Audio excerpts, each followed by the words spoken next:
오늘은 메시아의 심판 두 번째 말씀입니다.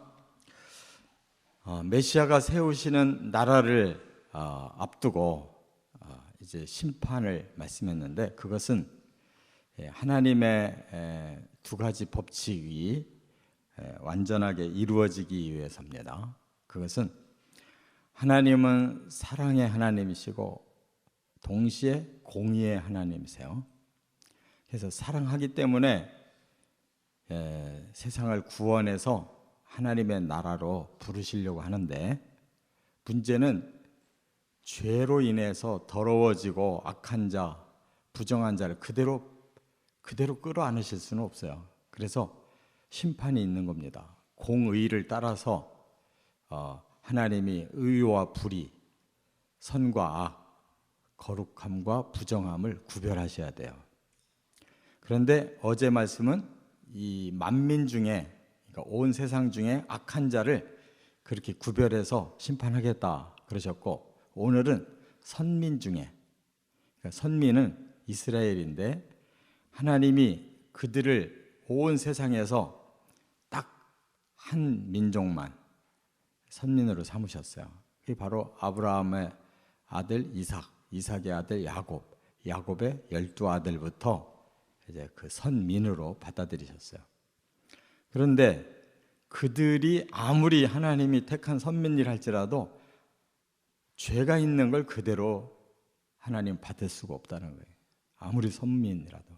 그 말은 오늘날 예수 믿고 구원받은 성도라 할지라도 그들이 죄와 더불어 있다면 그대로 받을 수는 없다는 거예요. 그래서 반드시 선민의 심판도 있다면, 악한 선민은 하나님이 심판한다는 거예요. 교회도 반드시 심판이 있습니다. 제가 요전에 설교할 때도 분명히 말씀드렸지만, 베드로서에 교회의 심판부터 시작이 되는 것이다 이렇게 말씀했어요. 선민은 더 예민하게 다루시는 거예요. 그래야만 더 온전한 구원과 축복을 누릴 수가 있기 때문입니다. 그래서 오늘 세 가지의 심판을 말씀했어요. 첫째는 7절부터 10절까지 보면 반역한 죄를 심판하신다 그랬어요. 선민에게 반역이라는 단어를 썼어요. 여기 먼저 10절에 그렇게 말씀했는데, 그들이 반역하여 주의 성령을 근심하게 하였으므로 그가 돌이켜 그들의 대적이 되사 친히 그들을 치셨더니, 이렇게 말씀했어요. 그러니까 하나님이 그만큼 사랑을 쏟았는데 그 사랑에 부응하지 못할 때 하나님이 어떻게 느끼시느냐? 나를 반역했다. 우리 사람들 간에도 남남 간에는 그런 느낌이 없어요. 사랑하는 사람일 때 그걸 느끼는 거예요. 사랑이 증오로 바뀌잖아요. 왜? 나를 배신했구나. 아예 사랑의 관계가 없었던 남남 간에는 그런 감정이 안 일어나요. 하나님이 선민을 그렇게 사랑했기 때문에 이제는 그들이 하나님에게서 떠나고 엉뚱한 짓 하는 것에 대해서 용서할 수 없는 그런 배신감을 느끼는 거예요. 그래서 어떤 배신을 저질렀는지 앞에 쭉 설명해요. 먼저 하나님이 모든 자비와 또 사랑과 크신 은총을 베풀었다는 거예요. 그렇잖아요? 그들이 세상의 다른 민족과 다를 게 하나도 없어요. 그런데도 불구하고 모든 자비로, 사랑으로, 크신 은총으로 그들을 하나님의 백성으로 늘 인정하고, 그들은 거짓이 없는 자녀다. 그러니까 하나님도 눈꺼풀에 뭐가 씌워가지고 그렇게 선민에 대해서 많은 사랑을 베푸셨어요. 너희들은 나의 자녀이기 때문에 거짓이 없는 자녀다. 이렇게까지 하나님 인정하셨다. 그런 말이에요. 그래서 구원도 하시고 환난 때 동참도 해주시고, 그리고 또 필요하면 사자를 보내서 구원도 해주시고, 사랑과 자비를 늘 베풀어서 그들을 들어 안아주시고, 그러니까 마치 자기가 난 아이를 그렇게 끔찍하게 사랑하고, 세상에서 엄마들은 지 자식이 최고인 줄 알아요. 그래서 막 어떤 때 보면 진심으로 그렇게 얘기를 해. 우리 애가 보통 애가 아닌 것 같다고. 객관적인 면에서 볼 때 별 볼 일 없는데 그 어미의 눈에는 그 자식이 세상에서 제일 뛰어난 것처럼 보인단 말이에요. 그게 사랑이죠. 바로 하나님이 그렇게 이스라엘을 사랑했다는 거예요. 그런데 그들이 하나님을 반역해서 딴 걸 사랑했어요. 헛된 우상을 사랑하고 하나님 만든 피조개를, 이 피조물들을 신이라고 섬기고. 그러니까 하나님이 얼마나 큰 배신감을 느꼈어요. 성령을 근심하게 했다. 왜 그 말씀하냐면, 성령은 항상 사람과 함께 계셨는데 그 함께 계시는 성령을 거부하고 엉뚱한 신을 섬겨봐요. 내 집에 들어오지 말라 밀쳐놓고 다른 사람을 받아들인다. 이건 어떻게 이게 용서가 돼요? 그러한 죄를 하나님 심판하셔서 이제 하나님이 대적이 되시겠다. 너희는 이제 나의 원수다. 이렇게 선언하고 친히 치신다. 이게 심판이에요.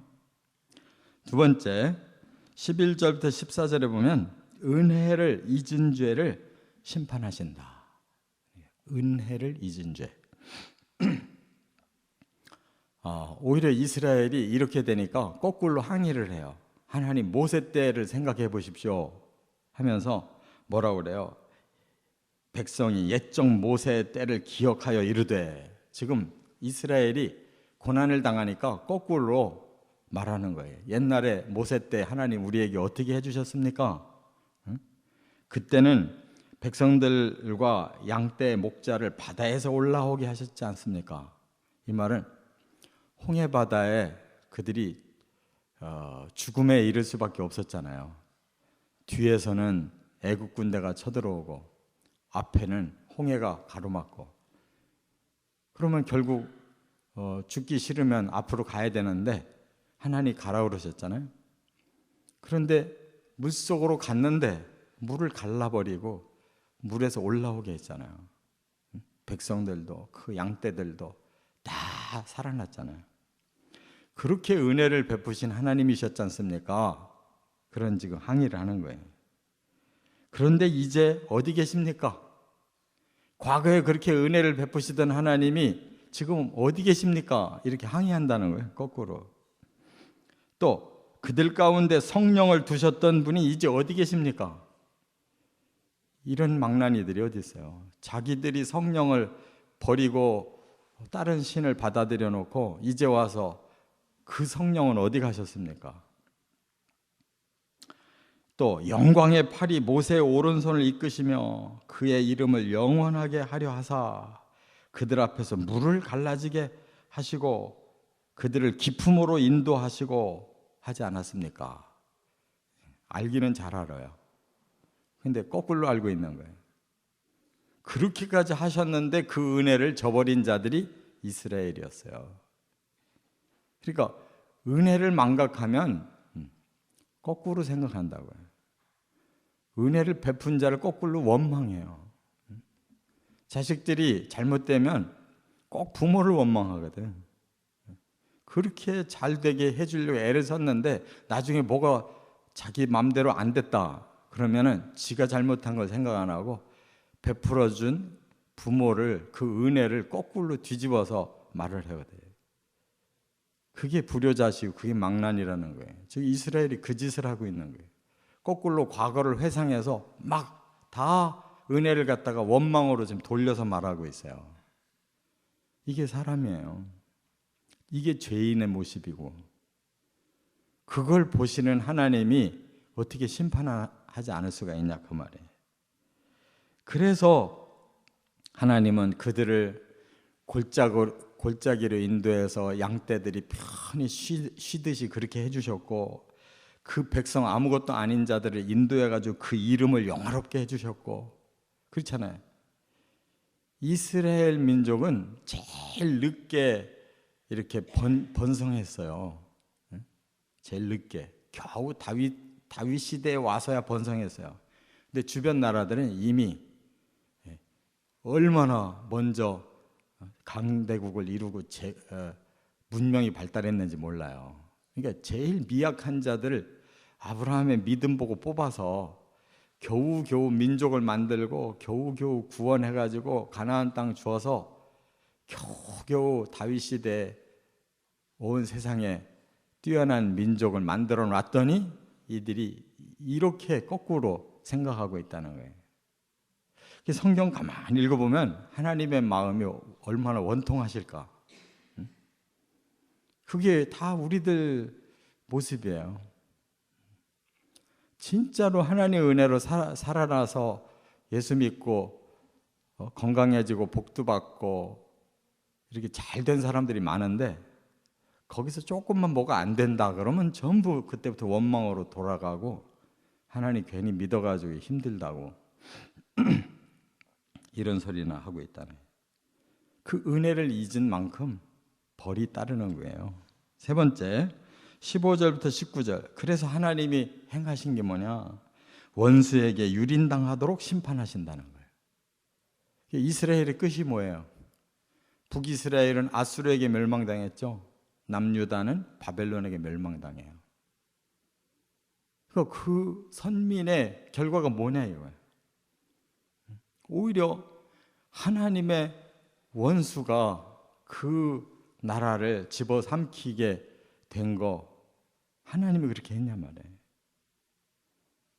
결국 그들의 죄악의 결과가 그런 결과를 가져왔어요.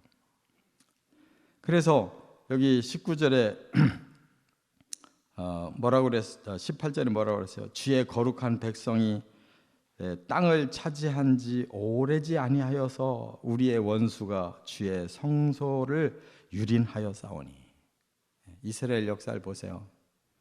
다윗이 BC 1000년 때 왕성한 나라를 만들고 그 아들 솔로몬이 성전까지 짓고 세계를 호령할 만큼 그렇게 하나님 축복하셨는데 망한 것이 언제냐? BC 722년, 남유다는 BC 586년. 300년에서 500년 미만으로 다 망해버렸어요. 우리 조선 나라가 500년이나 갔는데 이스라엘 나라가 겨우 300년, 500년 미만으로 다 멸망당했잖아요. 하나님이 그렇게 보호한 나라인데도. 그런데 하나님이 여기 보니까 이렇게 멸망을 시키시기까지 하나님은 하늘에서 굽어 살펴주셨고 거룩하고 영화로운 하늘의 처소에서 그들을 열정적으로 이렇게 사랑을 베풀고 능하신 행동으로 그들을 보호해 주셨다는 거예요. 그 민족만 특별히 하늘에서 굽어 살펴서 그들을 열성으로 보호해 주셨대요. 그래서 간곡한 자비와 사랑을 베풀어 주셨었는데 그걸 딱 그치셨대요. 사랑을 쏟다가 그걸 딱 그치셨어요. 그랬더니 어떻게 됐어요? 이제는 이스라엘이 완전히 하나님 떠나고 하나님 앞에 완고하고 하나님을 경외하지 않고 그 기업이 다 산산이 쪼개지고 결국 이방인처럼 이렇게 그들은 흩어졌다 그 말이에요. 근데 그 결과가 자기들 때문이라고 회개를 해야 되는데 그러질 않고 왜 하나님 사랑을 그치십니까? 이렇게 원망한다는 거예요. 그래도 하나님은 아버지 아니십니까? 하나님은 우리의 구속자 아니십니까?